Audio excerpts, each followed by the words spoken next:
Hi guys, welcome to my channel. আপোনালোকক সকলোকে মোৰ চেনেললৈ পুনৰ স্বাগতম জনালোঁ। আহক আজি ভিডিঅ'টো আৰম্ভ কৰোঁ। এয়া কাপোৰ কানি অলপ ধুই দিছোঁ। দিয়াটো পিছে মোৰ লগত আহি গ'ল ওপৰত, তাকে দেখুৱাই আছে। তাই মানে নাইট ড্ৰেছ এযোৰ আনিছে, সেইযোৰকে দেখুৱাই আছে আপোনালোকক। এতিয়া তাই তলত খেলি আছে। মই ঘৰৰ অলপমান চাফ চাফাই কাম বন কৰিলোঁ। ৰমজান মাহত মানে দিনত বেছি কাম নাথাকে, ৰন্ধা বঢ়া কামো নাথাকে, যিহেতু যি 2-4টা কাপোৰ ওলায় সেইকেইটা ডেইলি ধুয়ে দিওঁ, ঘৰ দুৱাৰখিনি চাফা কৰিলে হৈ যায়। এতিয়া আজি অলপমান সোনকালে মই ইফতাৰৰ যা যোগাৰত আহিলোঁ। এতিয়া ইয়াতে খিচিৰি বনাম, এইখিনি পোলাও বনাবলৈ ওলাইছোঁ। কটা বাচা কামখিনি কৰিলোঁ, কৰি খিচিৰি বনাই আছোঁ। পানীলাও আৰু আলু দিছোঁ, কেঁচা মটৰ মাহ আৰু বুট এনেকৈ দি বনাই আছোঁ। অলপমান মাটিমাহৰ দালি গুড়িৰে বনাম। আগতে মই দালিৰে ৰেচিপি এটা দিছোঁ বাৰু। এইফালে বুট ভাজিছোঁ, বুটত মানে অলপ আলু বেছিকৈ দিছোঁ, দি এনেকৈ অলপমান আঠা হ'লে মানে ভাল লাগে খাবলৈ। এনেকৈ ভাজি দিছোঁ। মানে ওচৰৰ মানুহখিনিকো আজি ভাবিছোঁ, মানে ওচৰৰখিনি আমাৰ ৰুমৰ ছোৱালীবোৰ চবকে ইফতাৰ দিম। তাৰ উপৰি অলপ সোনকালে কৰি দিওঁ, পাছত ইমান মানে জল্দি কৰিব লাগে। সেয়েহে এয়া গোটেই ইফতাৰ ৰেডি কৰিলোঁ। কৰি গোটেই বাচন ওলাইছে, এইখিনি চাফা কৰোঁ। চাফা কৰি মানে এতিয়া আকৌ ৰাতি সাজলৈ ৰন্ধা বঢ়া কৰিম।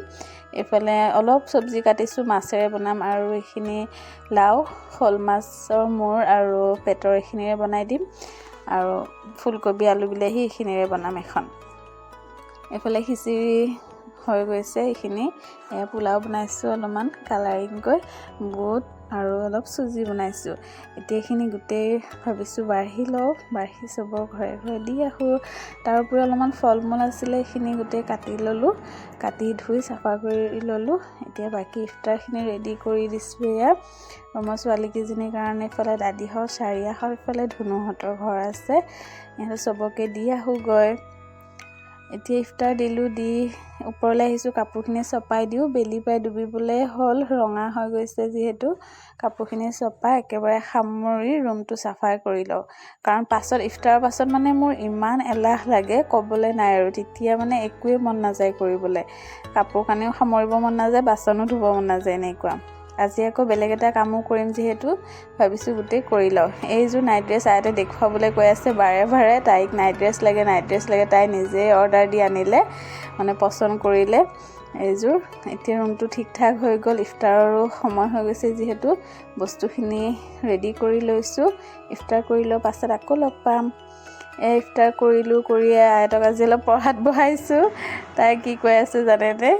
তাইক বোলে মই তাৰ পাপাক বোলে আহিব নিদিওঁ, আহিলে নপঢ়ে যে। এদিন মানে ক'লোঁ যে আপুনি অলপ দেৰিকৈ আহিবচোন, তাই মানে আধা ঘণ্টাও নপঢ়ে। এতিয়া স্কুল দিম এইবাৰ, এনেকুৱা দুষ্ট কৰি থাকে। তাকে ইমান কথা কয় তাই, মানে নন ষ্টপ কথা কৈ থাকে, আৰু মানে কি ক'ম আৰু। কোনোবাই যদি ৰিয়েলত তাই কথা শুনিব বিচাৰে, মানে শুনিলে মানে আচৰিত হৈ যাব, তাই ইমান কথা কয়। এতিয়া এয়া অলপমান পঢ়িব দিছোঁ, লগতে এয়া নাইট ড্ৰেছযোৰ যে মানে ভৰিৰ ফালে অলপমান দীঘল হৈছে, ভাবিছোঁ বেজিৰে যেন তেনকৈ অলপমান চিলাই চুটি কৰি দিওঁ। তাই আকৌ দিনত নিপিন্ধে বোলে এইযোৰ, তেনেকৈ কৈ আছে। মই ৰাতিয়ে পিন্ধিম, এনেকৈ অলপমান সৰু কৰি দিওঁ। দি আজি এটা কেক বনাম, মানে চুমিহঁতৰ ঘৰলৈ দিবৰ কাৰণে, তাকে জল্দি কৰি আছোঁ। এতিয়া পাকঘৰত আহিলোঁ, আহি কেকটো বনালোঁ। সৰুকৈ বনাইছোঁ কাৰণ ক্ৰীম নাছিলে, আৰু আপোনালোকে হয়তো ক'ব যে এই দুটা কালাৰে আছে মোৰ তাত, সেইটো কাৰণে বেছি বিশেষ একো ডিজাইনো দিয়া নাই। এই দুটা কালাৰ মিক্স কৰিয়ে যেন তেনকৈ বনাইছোঁ আৰু। এতিয়া কেক বনাই দেখিছেনে, গোটেই বাচন বৰ্তন, ইফতাৰ খায়ো মই আজি বাচন নধুলোঁ। ইফালে গোটেই ডাইনিঙৰ ওপৰত গোটেই লেতেৰা হৈ আছে, এইবোৰ চাফা কৰি লওঁ। আজিলৈ আহিছোঁ, বাই।